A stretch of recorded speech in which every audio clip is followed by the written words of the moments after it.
Hey everybody, Jeremy Markovich here. Two quick notes before we get going. First, this podcast has a new home. It's now part of the North Carolina Rabbit Hole, which you can find at ncrabbithole.com. There you can check out previous episodes of Away Message, you can find any new episodes that we're putting out, and if you like this podcast, I think, no guarantees, but I think you will like my weekly newsletter. It is about weird North Carolina stuff.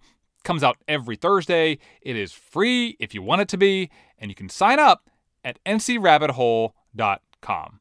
Second, this episode was produced during my time at Our State magazine. Now, I happen to think that most of it still holds up, but some of the promo codes and websites that I mention may no longer work. Okay, here's the show.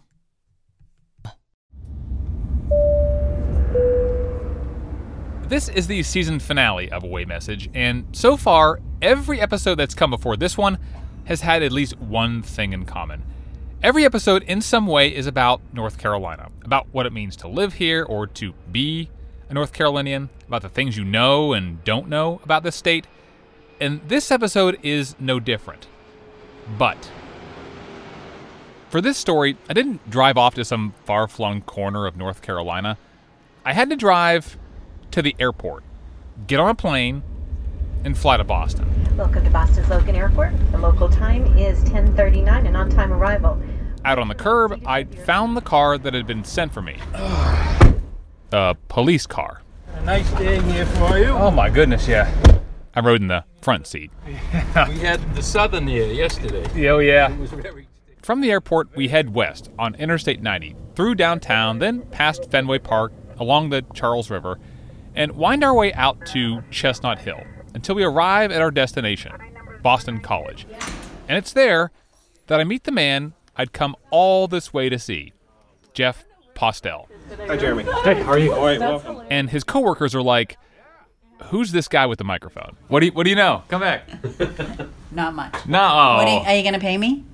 No, that's not how it works. Well, that's how it works in my life.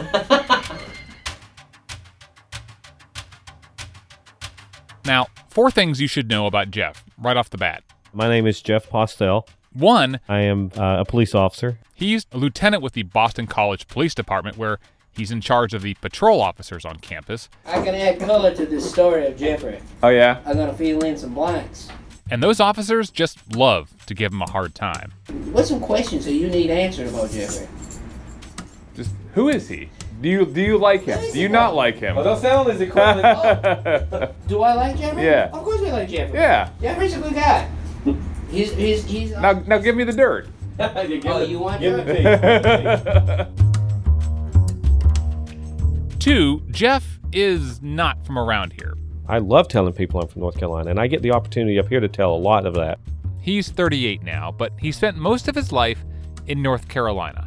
Now, there are some small clues in his office, like the Andy Griffith Show pictures on his wall, but the biggest clue Mom always said I was country as cornbread, is the way he talks. and I am. I'm country. That brings us to number 3. I'll never forget my little old mother. Jeff talks about his mom My mom always said you can attract more flies with honey than you can with soured milk. a lot. My mom, she was something else.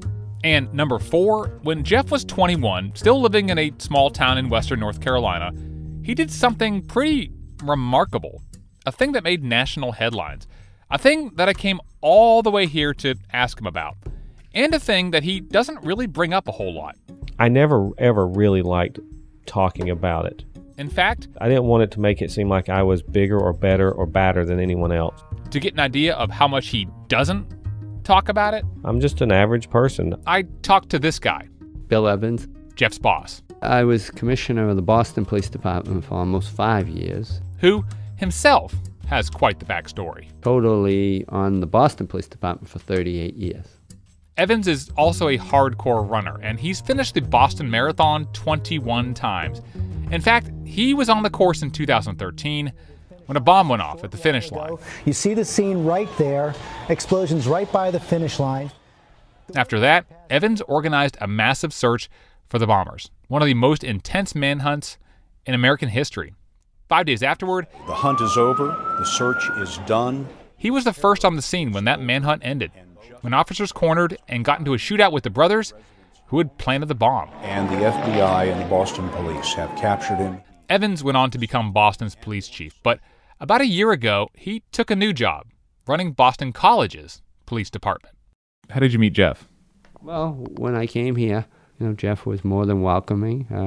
Couldn't understand with that accent what a guy like that's doing in Boston. People always say I talk funny, having the city accent, but when I heard him, I was like, holy Jesus, what's he doing here in our city with that, that Carolinian accent, believe it or not. So, but we got to be good friends, and he does a great job. How did you learn about his background? Probably wasn't until a week into it, someone said to me, he's the guy who captured Eric Rudolph. I said, you got to be kidding me.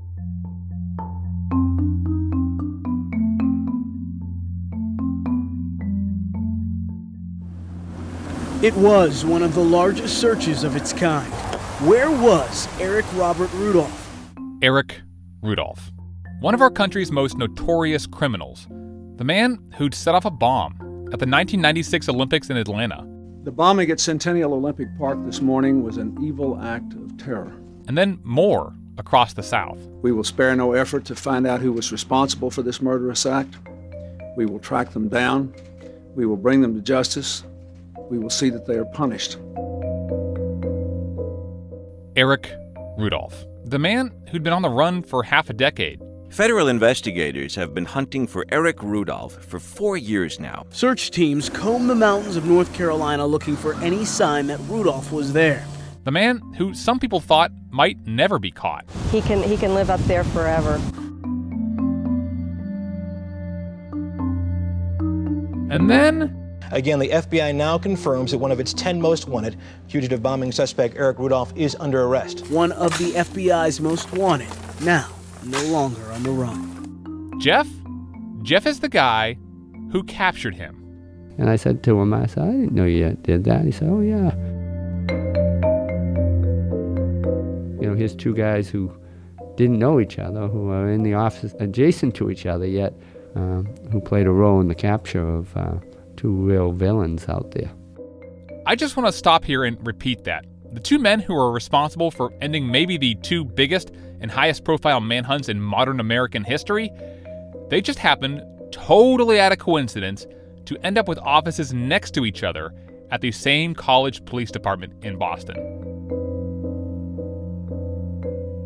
I did not know that before I came here. In fact, the whole reason why I jumped on a plane and flew up to Boston was because there were a lot of things that I didn't know about Jeff, which is pretty remarkable because the story that Jeff was involved in doesn't ever seem to go away. There's a bomb in Centennial Park. It shows up on crime shows all the time. Boom! There's a mad bomber out there. And in about a month's time, I want you to say into this phone, there's a bomb in Centennial Park. You have 30 minutes. Clint Eastwood is releasing a feature film about the man who is wrongfully accused of having planted the bomb, Richard Jewell. And every time the story is told, Jeff Postell is depicted as sort of a minor character, if he's depicted at all. He's relegated to a few moments of screen time, or maybe a paragraph if he's lucky. The story is almost always the same, and it goes like this. Rookie officer Jeff Postell was on a routine patrol at the Save-A-Lot when he arrested Rudolph. Rudolph is captured and arrested in North Carolina by a rookie 21-year-old police officer. By a local rookie police officer. It was a young rookie officer, Jeff Postell. Eventually he was finally arrested by a rookie policeman in Murphy, North Carolina.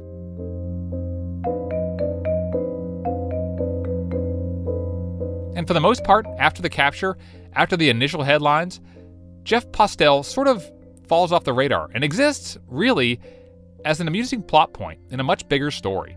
So, I wanted to know, what's it like to be that guy? The guy who's responsible for the conclusion of a story that gripped an entire country for years.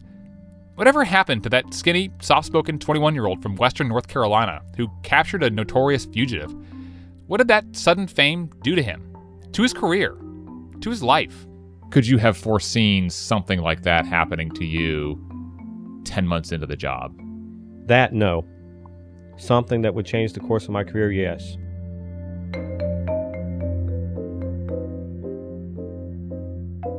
And so in this season finale, we are bringing you the story of a man whose full story really hasn't been told.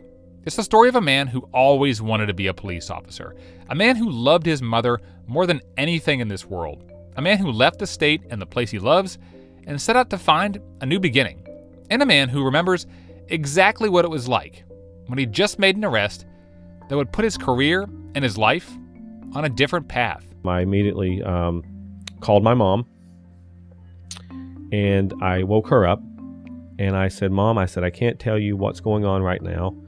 I said, but I am okay. I'm safe. I am not hurt, but I'm not going to be home anytime soon. And automatically, mother instincts pops in. Oh my God, are you okay? I said, Mom, I need you to just turn the news on and just stay on the news, and you'll see.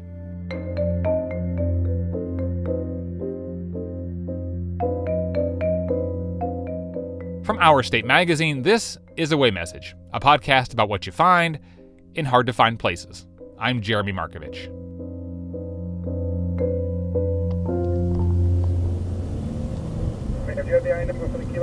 So, not long after I arrive, Jeff and I hop in his cruiser and drive around Boston College's campus. And then you come up onto the Gaston Hall, and it's just an absolute beautiful, beautiful building. I mean, not to sell it short, but yeah, it does kind of look like a little Dookie. Like looks kind of like it would be on something out of Duke's campus. Yeah. It's its own thing, though. It is its own thing. We don't compare ourselves to Duke. Jeff doesn't get in the cruiser much these days since he's a supervisor, but I get a sense of what being a police officer is like here. Jeff checks on a door alarm. There's a parking issue. At one point, he kicks on the siren. What's going on? An elderly female has taken a fall up here on the ground. She ended up being okay. It's nothing like you see on cops, and that's fine by Jeff. To me, to be a good police officer, to enjoy my job, wasn't to go on the high adrenaline pumping calls or the dangerous calls. To me, it was about being visible and being a presence in the community. And that was the job that Jeff has wanted to do pretty much since he was born. In fact, I laugh and say I think my first words was popo, because I have never wanted to do anything other than be a police officer.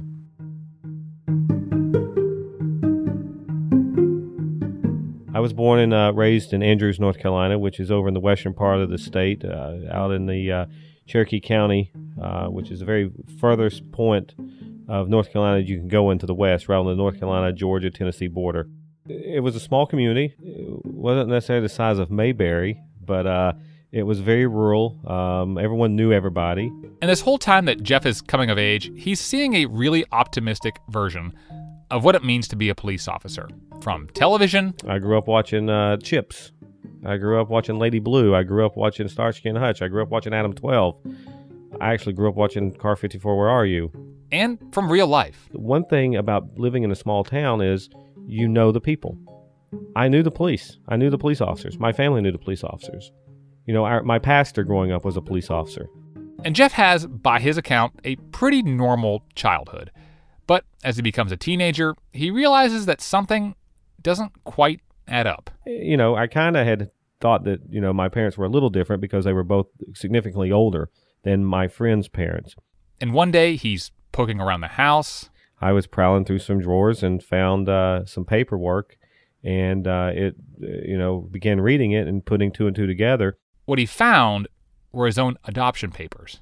The people he thought were his parents were actually his grandparents. And so I had the knee-jerk reaction of kind of feeling like I was not loved. I wasn't, I was dirty. I wasn't wanted.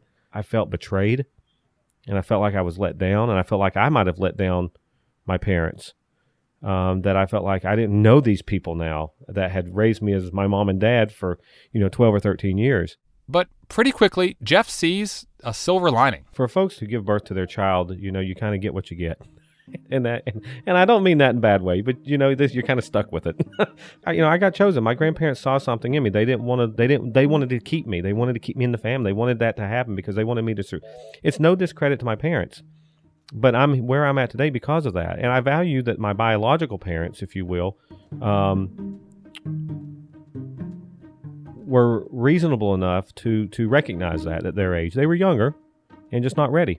And so the people that Jeff has called his mom and dad for his entire life, he still calls them his mom and dad. And they both decide that they do not want Jeff to go into law enforcement. I believe being a law enforcement officer is a calling. I'll tell you right now, my mom and dad, more so my mom, never wanted me to be a police officer. Hated the fact that I wanted to be a police officer because of the dangers that are associated with it. But while he's in high school, something really big happens a few hours south of his hometown. An explosion rocked through the city of Atlanta at approximately 1:20 a.m. Eastern Time on Saturday morning. An act of terror in Atlanta early this morning during a concert in the Centennial Olympic Park. 110 people have been injured, 2 have been killed. It was aimed at the innocent people who were participating in the Olympic Games.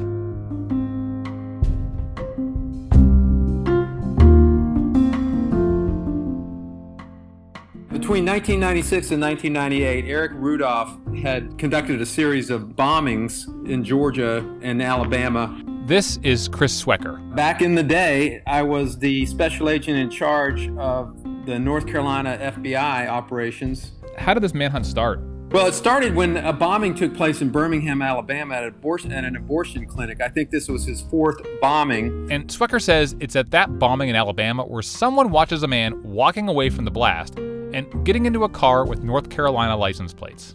And based on that information, he was identified as Eric Robert Rudolph.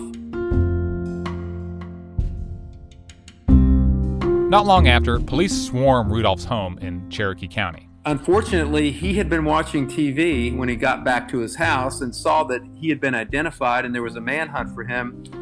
And law enforcement got there literally probably minutes after he fled. And that began the longest, most intense manhunt in American history.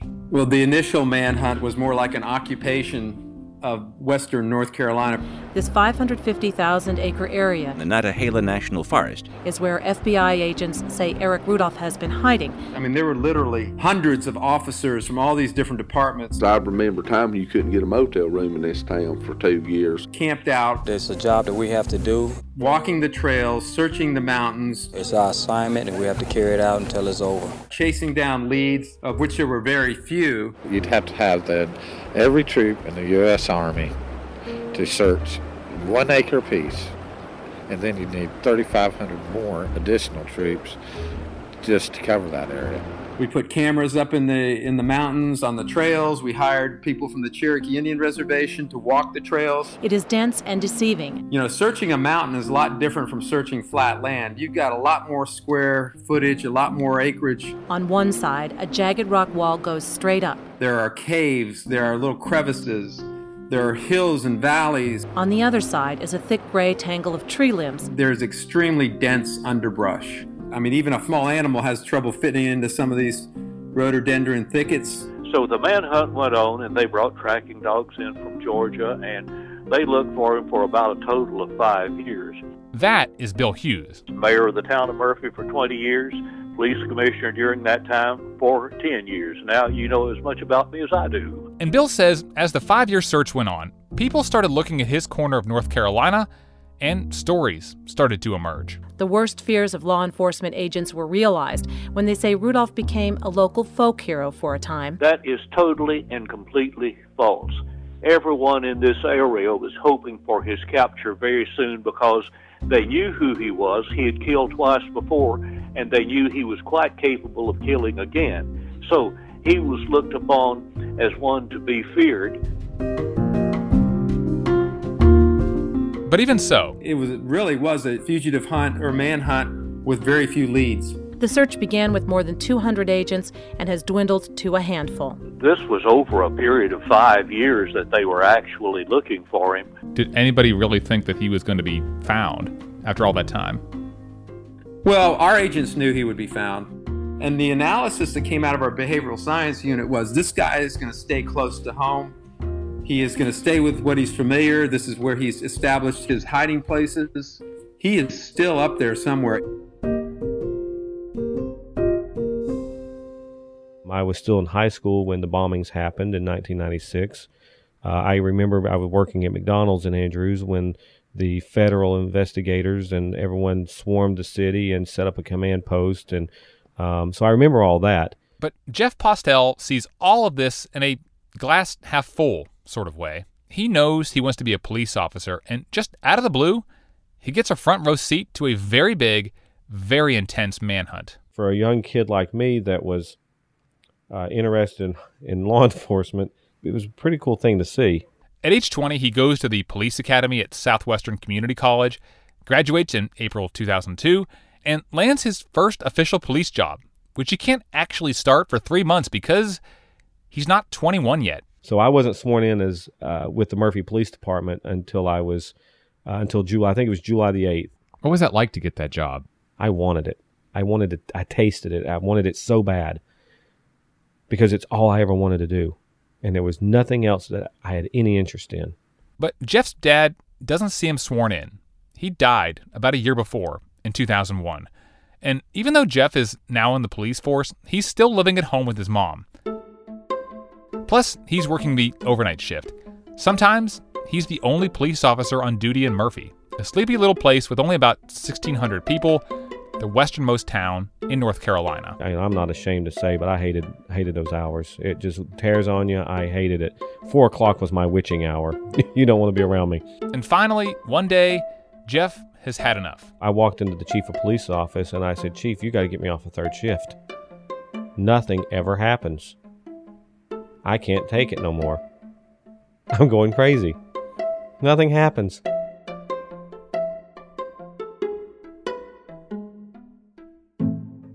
And I was in the process of being moved off the third shift and being brought onto the second shift so I could get more involved and active and engaged. But Jeff still has to work the overnight shift over Memorial Day weekend, 2003. It was any other night. It was going into a Saturday. It was a Friday and a Saturday, so it was on a Saturday morning. And again, we typically were dealing with the normal, as I call them, the normal downtown cruisers that we dealt with every weekend. I'm trying to recall if I'd even had dinner that night. I'd usually, on the midnights, I'd usually go down to the Waffle King, or I'd stop by the 24-hour gas station down on Highway 64 at some point. But I know that it was pretty much any other average night. And at 2 a.m. on May 31st, 2003, the only other officer on duty in Murphy clocks out. So after 2 o'clock, I would always kind of sneak off to the other parts of the city and just make some checks, go through some neighborhoods, be visible in some of the areas. 2:30 rolls past, then 3 a.m. At 3:30, he heads out toward the northeast edge of town. And I went into the Valley Village Shopping Center, which was a shopping center there that had Save-A-Lot grocery stores. It had Family Dollar in it. It had a couple other shops and stores in it. And I remember cutting across the parking lot around 3:30 in the morning. And as I pulled into the parking lot off of Old Andrews Road, I turned off my headlights and proceeded in around the left side of the building. And as I turned the left side of the building, I activated my right alley light on my police car, which was a spotlight on the light bar that shined off to the right, so it would hit the rear of the building as I went by to illuminate that area. And as I turned the corner of the shopping center there, I observed an individual that was kind of crouched down in the middle of the road in behind the building. And he was wearing heavy clothing, looked to be a camouflage jacket. At the time I saw him, I startled him, and he ran.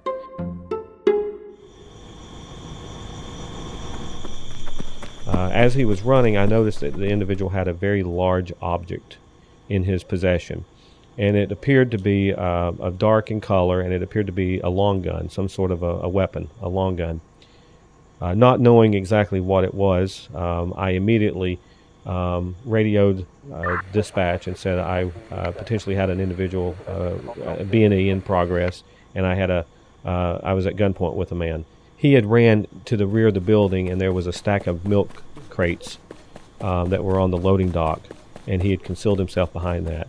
So I had exited my patrol car, took cover behind my driver's door, and began giving commands to the individual to come out. He eventually emerged from behind the milk crates, came off the loading dock with his hands up, and I had him on the ground. Do you remember exactly what you said to him? The definite tone of voice was to show me your hands, come out with your hands up. I certainly, the tone of my voice was a tone of authoritative as well as fear. So I would be lying to say if I wasn't scared. I'd been on the force 10 months. I began to approach him as I could hear sirens in the background coming. So I didn't know where my backup was coming from, but I knew that I had called for help and that they could tell in my voice that I was in a serious situation. The other officers arrive, they get the man in handcuffs, and it's only then that Jeff starts to get a good look at him. So I had already began a field interview with him, pat frisking him down for safety, discovered that what I thought to be was a long gun was actually a large black mag light, very much similar to what the troopers would carry, very long, and it was slung over his body with like a homemade sling, and he was carrying it as if it looked like a short-barreled long gun. He certainly appeared to be disheveled, appeared to be as living out, not necessarily in the element for a long period of time, but he'd certainly, you could tell he was certainly not coming from a residence. He wasn't clean-shaven. The officers ask for ID. The man says he's homeless and doesn't have any. They ask for a name and date of birth. But when Jeff runs them through a criminal database, nothing comes up. And he made a comment that I don't have a Social Security number. And then he quickly recanted his statement and said, well, I haven't had a need for one in some time. And so that was another one of those red flags that said, you know what, I'm going to take him in. And I can still to this day remember him sitting in the back of my police car and me viewing him through my rearview mirror and him having just a death stare at me, and just seeing his eyes. He had the coldest eyes. They get to the jail, and Jeff and the other guys are like, wait a minute. The deputy said, he's got a real uncanny resemblance of Eric Rudolph. And, here I am, a 21-year-old rookie police officer working by myself in Murphy, North Carolina, even though it's in the area that the manhunt had occurred, is sitting there thinking to myself, there's no way that this is who that is. Funny thing enough, I asked when we got to the jail, do we have an FBI wanted poster or anything on Rudolph? And we couldn't find one. So I went on the FBI's website and I pulled up his FBI wanted poster. So as I'm sitting there reading these things, okay, brown hair, check. Blue eyes, check. Receding hairline, check. Attached earlobes, check. Scar on the chin. And then I sat back in my chair and I looked across the hall, and he was sitting with still handcuffed, with his hands behind his back, and his head was leaned back in the chair and he was staring at the ceiling. And the scar on his chin was staring right smack dab at me. And that's when I started getting, and I, to this point I get a little fidgety with it. That's when I started saying, we may have something here.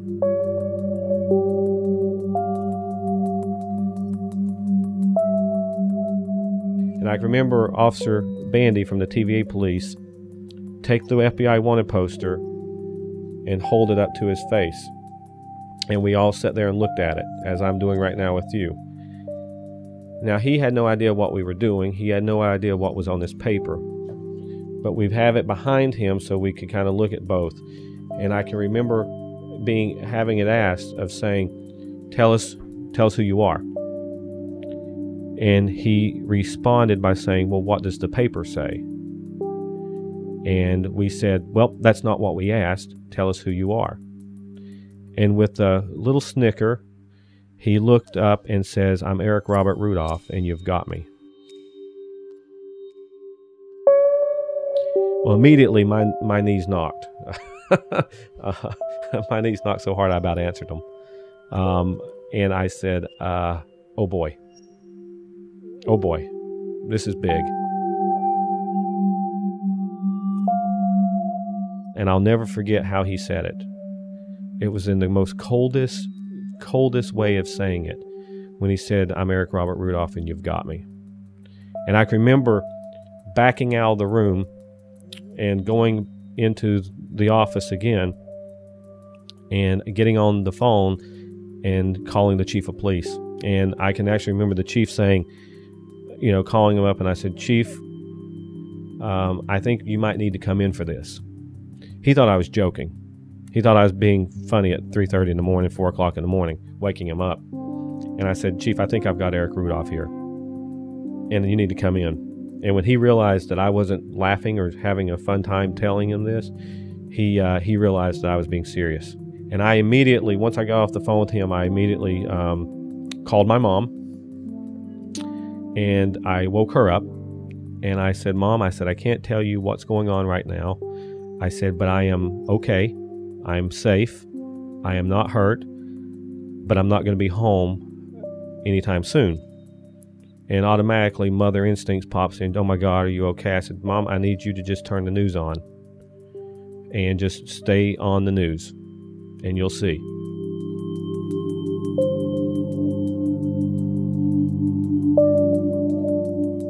Coming up, the moment when the world learns about Jeff Postell, and the moment that Jeff learns about what he's meant to be. That part of the story, when Away Message continues.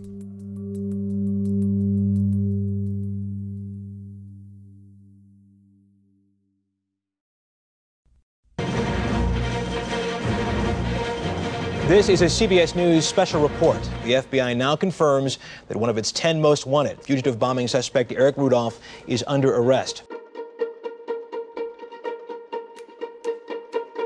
One morning, I got a call that they thought they had him. This is Chris Swecker again, the FBI agent in charge of the search for Eric Rudolph. He was caught basically dumpster diving by a young officer with the Murphy Police Department. The chief told me, "Mayor, we arrested Eric Rudolph last night."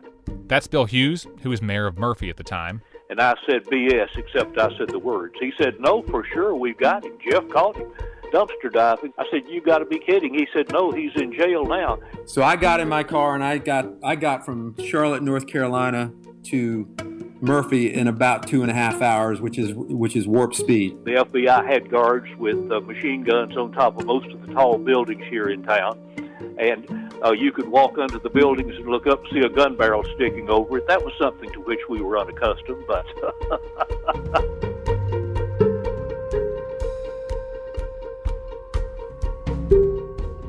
So the sun comes up the next day, and what happens? Well, I look like crap, for one. Jeff has a few minutes to run home, freshen up, and head back to work for what's going to be a long day. Did your mom know yet what you had done? I think there was initial reports hitting the CNN and all the news stations that there was some breaking news, but there was not a whole lot of release. And I was able to just very briefly tell her she just needed to keep watching TV. And Mom got mad. Boy, she was mad. I said, "It wasn't my place to tell you." But she got mad at me for a little while. She got over it. By the time Jeff gets back to Murphy, there are dozens of reporters, cameramen, and satellite trucks parked downtown. The FBI is there, Eric Rudolph is being questioned, and inside the police department, everybody's trying to figure out what they can tell to all of the reporters outside. And we all gathered in a room, and Officer Postell was waiting outside, and we said, we established what we were going to do. And they decide they're going to let Jeff talk. And I remember him saying, "They're going to want to ask you some questions." And I said, "Oh boy, here it goes."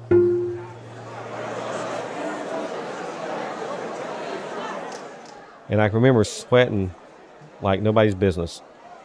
And when you walked into that press conference, there were so many people, so many cameras, and so many lights that I thought I was going to get a sunburn. I was under the impression I had a potential breaking and entering. I had never been thrown into front of cameras or anything like that before. He was not a talker. He said very little at the press conference, very unassuming. He just basically said I was, just doing my job. It's just in a day's work. Don't really deserve any credit. It was bedlam, chaos, and he did a fantastic job. Leaving that press conference, I didn't realize I didn't realize what was going to come after that. And naive me thought, well, you know what? I did it. It's over. That was just the beginning. Rookie officer Jeff Postell was on a routine patrol at the Save-A-Lot when he arrested Rudolph, but had no idea he'd captured one of the FBI's 10 most wanted until his backup arrived. The primary story was Officer Postell. A rookie cop with less than a year on the job, just a 21-year-old local boy raised by his grandmother, suddenly thrust into the international spotlight. I mean, he was the story. Here's a young officer captures the most wanted fugitive in probably one of the most extensive manhunts short of Patty Hearst. Now, months later, the hype still has not died down. I get it everywhere I go, whether I go eat, if I'm on duty, whether I'm out with family.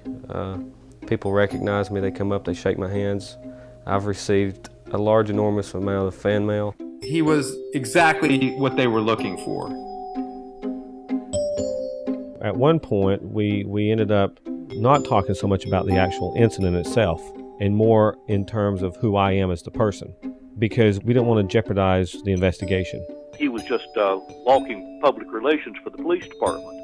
How's that? Everybody liked and respected him. Postell's become a poster boy for local police across the country. I catch a lot of stuff for being a young officer. Though he says he doesn't deserve that recognition or the $1 million the FBI promised to the person who caught the fugitive. From day one, the $1 million was something that was not a priority of mine, and that it was something that I didn't feel that I needed or deserved. Well, I felt like he certainly deserved it, but through one legal maneuver, another legal maneuver, this, that, and the other, being on duty, being paid, all that played into it, and he didn't get it, and I always felt he was very shortchanged on that, but it didn't bother him. He told me, he said, "Mayor, that doesn't bother me one bit."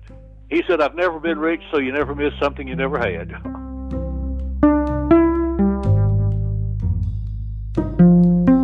It had an impact on my work. I actually couldn't work the road for a few weeks because everywhere I'd go, I couldn't get away from the cameras. I couldn't get away from people. I had people actually want me to write them tickets just to have my autograph. We stopped in Asheville coming back from Raleigh to have dinner, and all the little waitresses, one said, "There's Officer Jeff Postell." And we looked around, and all the little waitresses were behind a table there, and they had squatted down. They were looking over the top of the table. And Jeff looked down and said, "Well, come on out." And about a dozen came back, and they wanted to hug him and get his autograph and all that. And, of course, Jeff was just absolutely delighted. Incidentally, after that, he was voted one of America's most eligible bachelors. You're in People magazine, being listed as one of the 2003's most hottest 25 hottest bachelors, which is on your desk, which you were just rolling your eyes at right now, because like you're there with there's Ashton Kutcher and Prince William, and then there's you, and you're flipping through there now. I haven't seen the picture, but I'll okay, yeah, now you got to do it. Oh, look at you, like that smoky look there, like looking off camera. Yeah, apparently it was a slow news day when they selected me for this.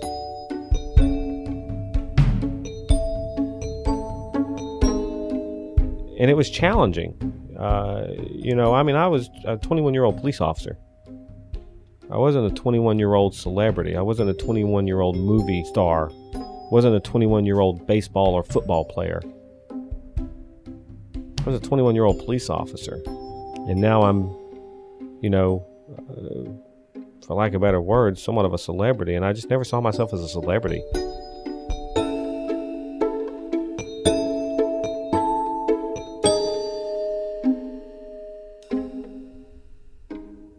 But there was one part of the story that did get underneath his skin a little bit. In some accounts, he was portrayed as lucky, as if any officer who would have been on patrol that night would have caught Eric Rudolph. It was nothing about luck. It was about being in the right place at the right time. It was being vigilant and being visible and working through the incident. When you say, "I was just doing my job," or "I was doing my job, and I caught him," I mean, how would you describe that phrase when you say it about this case? Well, exactly the way it sounds. Going back to my field training officer, Mitch Boudreau, and one of the things he always taught me was to change up my patterns and not get into a standard pattern, because That's what will get you hurt and killed in this line of work, is if you have a pattern that you become complacent. So what he meant by that was, do your job differently every night. Don't do the same thing every night. Don't go check the same building at the same time in the same manner every night. Change it up, because people watch the movements of the police, especially if they're doing something where they don't want to get caught. And it turns out that Rudolph had been watching the movements of the Murphy police very closely. He had mapped out for months, if not maybe the past year or so, a pattern that the police officers would check that building. And over the last 10 months, he couldn't keep track of the patrols that would come through there. And he actually said this in his report. He could not put a pinpoint on when a patrol car was going to come through there over the last 10 months to a year that I had been on the force, because I didn't have a pattern. And that I had almost caught him once before. Had it happened that night, he had a gun, and it could have ended differently. And so chance favors the prepared mind. Training pays off. And that's what the success of this was from.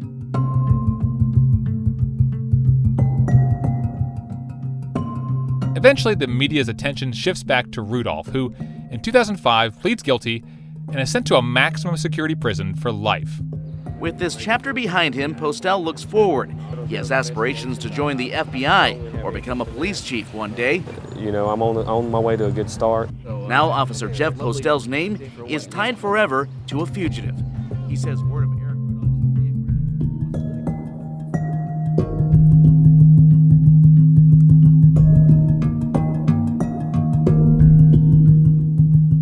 And that is where the story of Eric Rudolph ends. But Jeff Postell's story, it goes on. And that's the story that put me on a plane to Boston. Because really, Jeff could have chosen a different path. He could have decided to lean into his fame. Instead, life calls him somewhere new, to a new job, and to a new calling, in the place that he now calls home, Taunton, Massachusetts. It's a small town, an hour and a half south of Boston, a town 1,000 miles away from Murphy. And so that's really why I came. I wanted to know how he got from there to here. I realized that I needed to kind of expand myself. I needed to grow. I needed to develop more myself. I needed to become who I am as a person and follow my interest and follow where I could be who I wanted to be and do what I wanted to do. And my cousin was living up in Massachusetts, and he said, you know, why don't you come up and visit? So I said, yeah, it wouldn't hurt. I'll come up and visit. I hadn't seen him in a while, so I came up and visited. Fell in love with the area. Met a very special person up here. And I said, you know what? I'm at a unique point in my life where I need to think about my future and what makes me happy. And so I moved up to Massachusetts. And so I became a Boston College police officer in December of 2009. And I've been at Boston College since. I was able to finally be happy with who I am as a person and not have to, hide who I am as a person and be worried about who I am as a person. And so when I came up on vacation, I was able to meet well, he was a young fella, not no more, he's old. He and I both are old. And we hit it off. And it's somebody that I decided I want to spend my life with. And it's just like if it's any other relationship. So since 2008, we've had our family. We have been a family. And you know what? When Mom came up here in 2009, she had no clue. Well, she had a clue. She didn't have a clue. And we finally told her. And it was a little bit of a shock at first for her. A little bit of a shock. She quickly got over it. And she loved him like a son.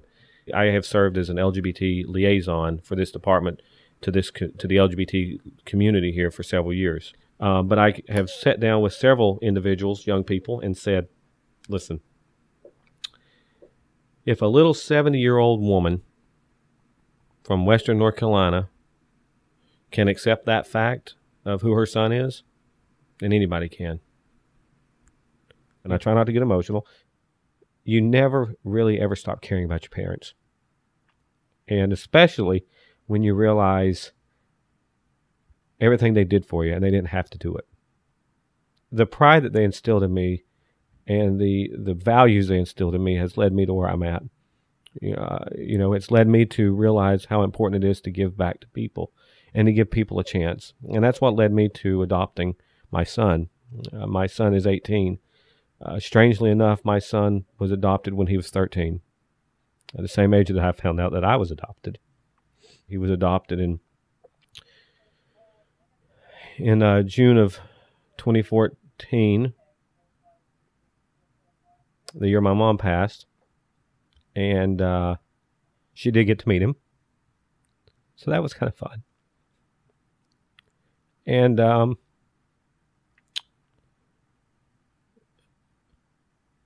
they hit it off. And I think, looking back, I think my mom was very proud that we were able to do what she was able to do for an individual who deserved to have a good life. Just spending time with you over the last couple days, it's easy to see the outsized influence that she had in your life. Now that she's gone, how much of an influence does she have in the life of you and your family today, in the job that you are in today, the person that you are today? Absolutely everything. Every bit of me. So my mom worked full-time till she was 76, 77-year-old. She had COPD. She had emphysema. And she just couldn't continue working that full-time. She did caretaking. She worked in the food services. She did everything she could to make ends meet. Finally, she couldn't do it anymore. And she had to swallow her pride and go ask for some help. And she got very little help. And I then realized that there was a problem with our system. That the people that needed help aren't getting help. The people that need a voice don't have a voice. Like my mother. And so I said, you know what? If she's hurting like that, then there has to be other people. And so I decided to run for office.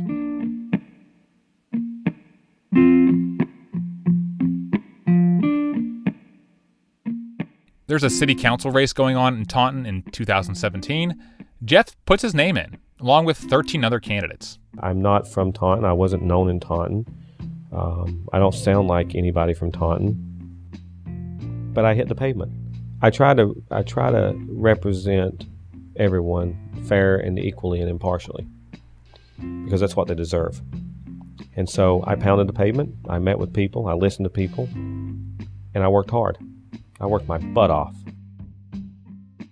People up here think I have a real strong Southern accent. Like I'll say reckon.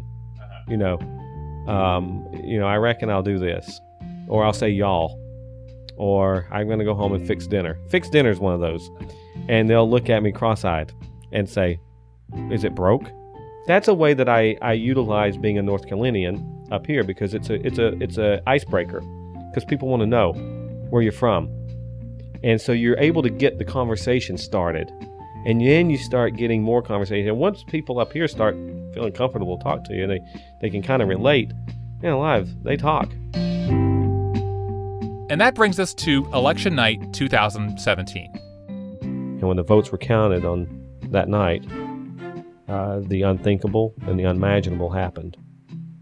An outsider, young fella that grew up and was born and raised in North Carolina, had no connections to the city of Taunton, talked funny to their standards, came in first place out of a field of 14 candidates, 9 of which were incumbents. And I was elected city councilor in 2017. I'll never forget the feeling. Very much similar to the night that Rudolph was arrested. I removed myself from the excitement. I sat down, began reflecting, and preparing myself for what was going to come.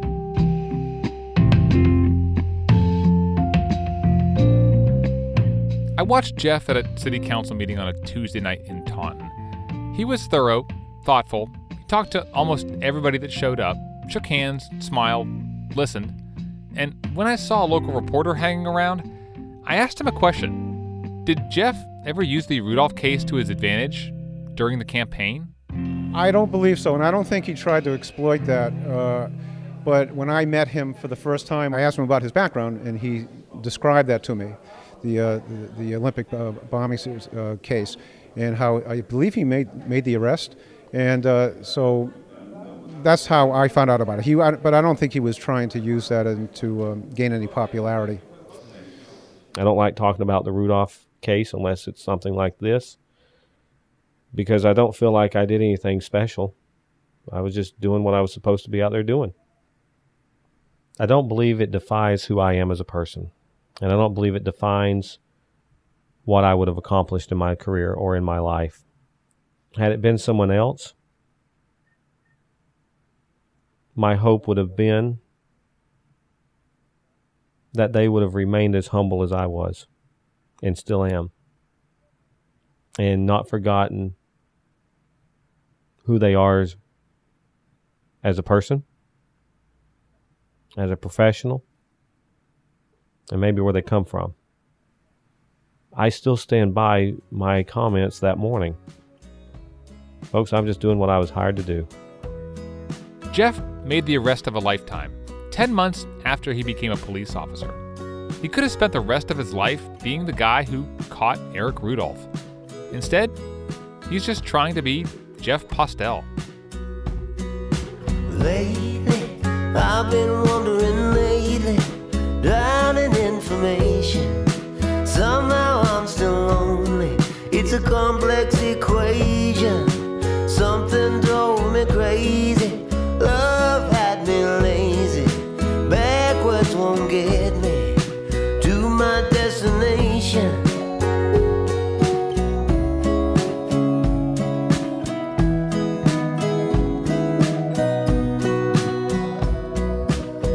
Away Message is a production of Our State Magazine, an employee-owned company that's been celebrating North Carolina for more than 85 years. You can get $5 off a year's subscription to the magazine. Just head over to ourstate.com, click on subscribe, and use the promo code AWAY to get $5 off a year's subscription. Now, I know I say this in every episode, but I mean it. It is our thank you for listening to this show. And I cannot thank you enough for your support, your emails, and everything you do just by listening. Without you, we could not do this. Special thanks to Matthew Yates, Katie Killen, Bill Evans in the Boston College Police Department, and Charles Winokoor of the Taunton Daily Gazette. Some of the archival audio you hear comes courtesy of WLOS-TV in Asheville. Our closing song this week is Bright Direction by His Cold Messenger from Durham, which comes courtesy of Merge Records, also from Durham. A playlist of the North Carolina-based musicians we featured over all 3 seasons is available at away.ourstate.com. A few quick notes about some of the names that I've said during the credits over this season. James Mieczkowski helps me produce these episodes. He has reported a few of them. He is talented. We argue about structure and plot points. He nitpicks things. He makes me go back and change things. He's very mean. He's not very mean, but he does make everything much better with each and every episode, and I cannot thank him enough. Elizabeth Hudson is our editor-in-chief, and she has gone from not really knowing much about podcasts to being one of our biggest supporters and advocates. And Todd Delaney, the managing editor here at Our State, who I constantly annoy with my constant updates on things. But he's an Ohioan, so he's a fellow traveler, and he gets me out of a lot of jams. Also, just a big thank you to everybody on staff here at Our State Magazine, and a big thank you to my wife Kelsey and my 2 kids, Charlie and Holly. Back when I started this, Holly was an infant, and Charlie was 2.5. What else does Daddy use to go on a trip? Granola bar. A granola bar? Granola bars, Dad. Now, Holly, how old are you? 3. Charlie, how old are you? 5. And, well, we still all like granola bars. And what is a podcast? I don't know. I'm Jeremy Markovich, and that's a wrap for Season 3. But do not worry. We will be back for Season 4 next year, and we'll head back out on the trail. Literally. In a very big way. Okay, I guess this part counts. Yeah, here we go, right? Yeah. Well, Half mile in, tired. 1,200 to go. What it takes to hike the Mountains to Sea Trail from one end of North Carolina to the other. Next season on Away Message.